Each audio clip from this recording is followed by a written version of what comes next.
آج بھی ایک مسئلہ نماز جماعت کے سلسلے میں آپ کی خدمت میں عرض ہوگا۔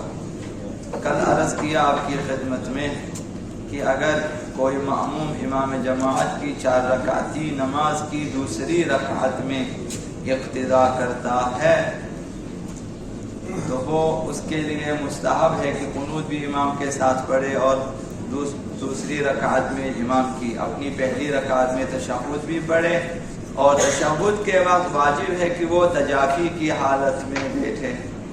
عرض کیا کہ تجافی میں انسان اپنے ہاتھوں کی انگلیاں اور پیروں کے پنجے زمین پہ رکھتے ہیں اور زانوں کو اٹھا کے رکھتے ہیں۔ اسی حال میں تشہد اگر پڑھنا چاہے تو مستحب ہے اس کے لیے تشہد پڑھیے، کل عرض کیا۔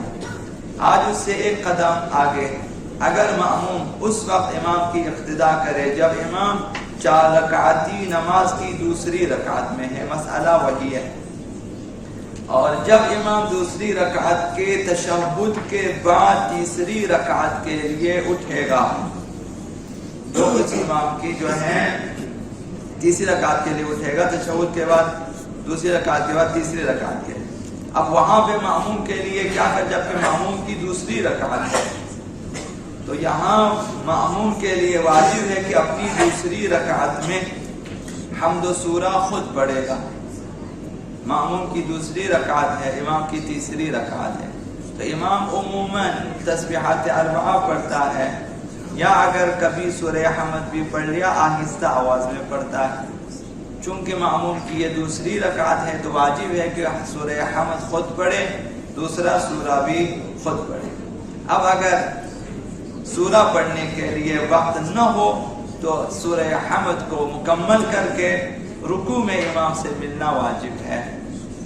تو یہ مأموم کی دوسری رکعت اور امام کی تیسری رکعت ہونے کی صورت میں، اور پھر رکوع کے بعد دونوں سجدے بجا لاتے ہیں امام کے ساتھ، اور امام جماعت چوتھی رکعت کے لیے کھڑا ہوتا ہے، امام نہیں رکے گا کیونکہ وہ چوتھی رکعت کے لیے کھڑا ہو جاتا ہے۔ مأموم کی اب دوسری رکعت مکمل ہو چکی ہے تو مأموم کے لیے چاہیے کہ تشہد پڑھے، تو لہٰذا بیٹھ کر واجب مقدار میں تشہد پڑھے، یعنی مستحبات کے بغیر پڑھے، واجب مقدار میں پڑھے۔